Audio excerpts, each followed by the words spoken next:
সুপ্রিয় দর্শক, আসসালামু আলাইকুম। আপনাদের সবাইকে স্বাগত জানাচ্ছি। এখনকার আলোচনা আপনাদের সঙ্গে আছি আমি সিরাজুল ইসলাম। দর্শক, ইরানে একটি ভূমিকম্প হয়েছে, 5 মাত্রার ভূমিকম্প, এবং এই ভূমিকম্প নিয়ে ভিন্ন কিছু জল্পনা ছড়িয়েছে। ভূমিকম্পের যে মূল কেন্দ্র ছিল, সেই কেন্দ্রের এলাকায় আমেরিকার একটি MQ-9 ড্রোন ভূপাতিত করা হয়েছে। এই যে ভূমিকম্পের যে কেন্দ্রস্থল, সেই জায়গায় মার্কিন ড্রোন কি করছিল এবং কেন গেল, এটা কিন্তু আর এক বড় প্রশ্ন। এবার সে আরও মজার কয়েকটা খবর আছে। সৌদি আরবকে আমেরিকা ইউরেনিয়াম এনরিচ করার অনুমতি দিচ্ছে, তার মানে পরমাণু কর্মসূচি, এবং ইউরেনিয়াম এনরিচ করবে সেটা কোনো সমস্যা না। সমস্যাটা কিন্তু ইরানের সাথে, ইরান করলে সমস্যা। এপাশে কুয়েত এবং দুবাই বিমানবন্দরে মানুষের হাজার হাজার মানুষের ভিড়। এই দুই দেশ ছেড়ে মানুষ পালাতে চায়। আরেকটা খবর হচ্ছে, আমি শুধু শিরোনাম বলছি, আরেকটা খবর হচ্ছে ইরানের দ্বারা কবিন একটা পরমাণু বিদ্যুৎ কেন্দ্র নির্মাণাধীন। সেই বিদ্যুৎ কেন্দ্রের নির্মাণের জায়গায় হামলা চালিয়েছে আমেরিকা। আর সর্বশেষ যে খবর, গুরুত্বপূর্ণ খবর দিই, সেটি হচ্ছে কাতার, জর্দান, সৌদি আরব বা কুয়েত, এই সমস্ত জায়গায় আমেরিকার যে রিফুয়েলিং ট্যাঙ্কার ছিল, যুদ্ধের সময় যুদ্ধ বিমানগুলোকে আকাশেই যে তেল ভরে দেওয়ার ব্যবস্থা, জ্বালানি সরবরাহ করা হয়, সেই রিফুয়েলিং ট্যাঙ্কারগুলো এইসব দেশ থেকে সরিয়ে ইসরায়েলের বেন গুরিয়ন বিমানবন্দরে নেওয়া হয়েছে। প্রশ্ন হচ্ছে, কেন এই সমস্ত বিমান ইসরায়েলের বেন গুরিয়ন বিমানবন্দরে নেওয়া হলো? সুপ্রিয় দর্শক, এই প্রত্যেকটা বিষয় বললাম, এইগুলো নিয়ে আমি এখন ভিডিওতে বিস্তারিত আলোচনা করার চেষ্টা করব। আশা করি আপনারা শেষ পর্যন্ত সঙ্গে থাকবেন। আর ভিডিও ভালো লাগলে লাইক, কমেন্ট, শেয়ার করবেন প্লিজ, এবং চ্যানেলটি সাবস্ক্রাইব করে সাথেই থাকবেন। দর্শক, আমরা প্রথম আলোচনা যেটা দিয়ে করতে চাই, সেটি হচ্ছে সৌদি আরবকে আমেরিকা পরমাণু কর্মসূচি পরিচালনার অনুমতি আগেই দিয়েছে, ভেতরে ভেতরে, গোপনে গোপনে। ট্রাম্প আগের বার যখন ক্ষমতা এসেছে তখনই দিয়েছে। আর এখন ইউরেনিয়াম সমৃদ্ধ এনরিচ করার সুযোগ দিচ্ছে, অধিকার দিচ্ছে আমেরিকা সৌদি আরবকে। এটা নিয়ে কোনো সমস্যা নেই মার্কিন প্রশাসনের। কারণ হচ্ছে কি, ওই যে আমি বলি, মার্কিন প্রশাসনের অনুমতি নিয়ে আপনি কাজ করছেন, তারপরে তার সাথে আপনি সম্পর্ক রেখে তার স্বার্থ হাসিল করে দিয়ে আপনি যা খুশি করেন, কোনো সমস্যা নেই। অর্থাৎ তার স্বার্থটা 16 আনা বজায় থাকলে হলো। ইরান যখন পরমাণু কর্মসূচি শুরু করেছিল তখন কিন্তু আমেরিকার সাথে সম্পর্ক ভালো ছিল, বিপ্লবের আগের গল্প। এই আমেরিকাই তখন কিন্তু ইরানে পরমাণু কর্মসূচির প্রতি ব্যাপক সমর্থন দিয়েছিল, কোনো সমস্যা ছিল না। যখন বিপ্লব হয়ে গেল এবং যখন আমেরিকার সাথে সম্পর্ক কাটা হলো, তখন কিন্তু ইরানের পরমাণু কর্মসূচি আমেরিকার নিষেধাজ্ঞার উপরে পড়ল। মার্কিন নিষেধাজ্ঞার কবলে পড়ার কারণেই অনেক অনেক জটিলতা তৈরি করলো, এবং এখনও পর্যন্ত আমরা সেই জটিলতা নিয়েই বিশ্ববাসী অনেকটা নাজেহাল অবস্থায় আছি। কেন বলছি বিশ্ববাসী নাজেহাল অবস্থায় আছি? আজকে এই পরমাণু কর্মসূচিকে কেন্দ্র করেই আমেরিকা এবং ইসরায়েলের হামলার শিকার হয়েছে ইরান, এবং সেই হামলার পরে ইরান যখন পাল্টা শুরু করেছে, তখন বৃহত্তর একটা যুদ্ধ লেগে গেল।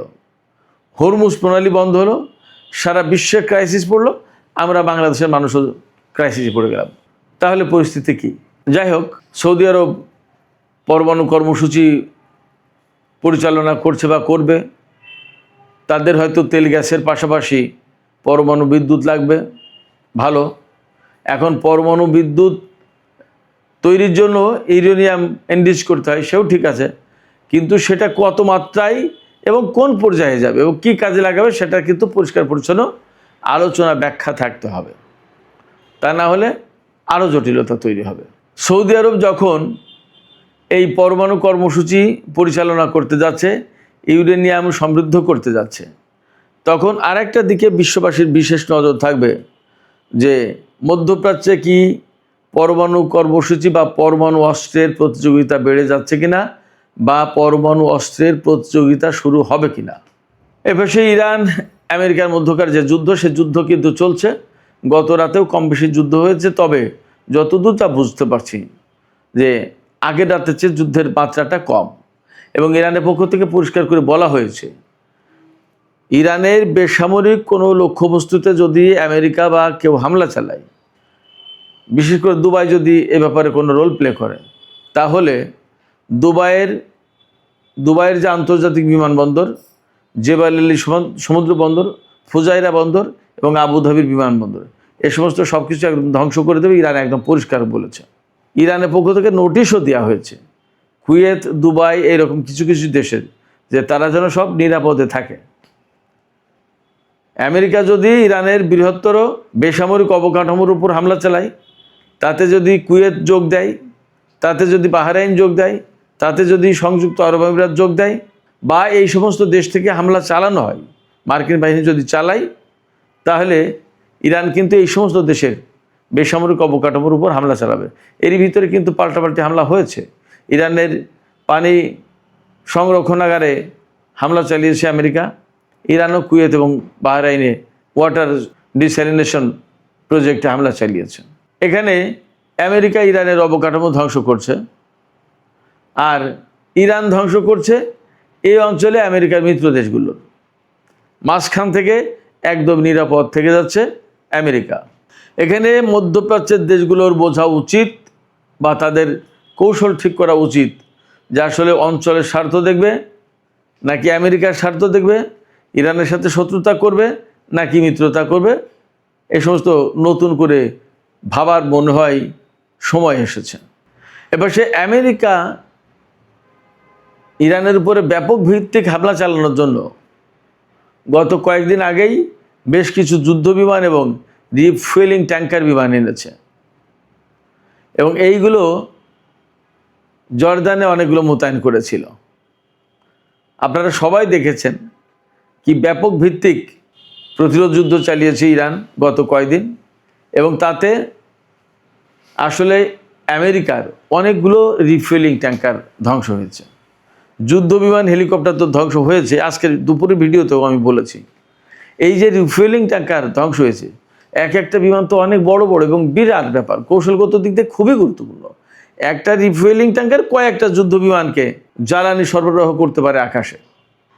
আবার এত বড় বড় বিমান তো অনেকগুলো রাখাও মুশকিল, সেক্ষেত্রে অল্প সংখ্যক বিমান অধিক সংখ্যক বিমানকে যুদ্ধক্ষেত্রে তেল সরবরাহ করার ব্যবস্থা করে থাকে। এর ভিতরে দেখা যাচ্ছে যে ইরানের ড্রোন এবং ক্ষেপণাস্ত্র হামলায় অনেকগুলো বিমান নষ্ট হয়ে গেছে। এই রিফুয়েলিং KC-135 এবং KC-46 এই মডেলের বিমান।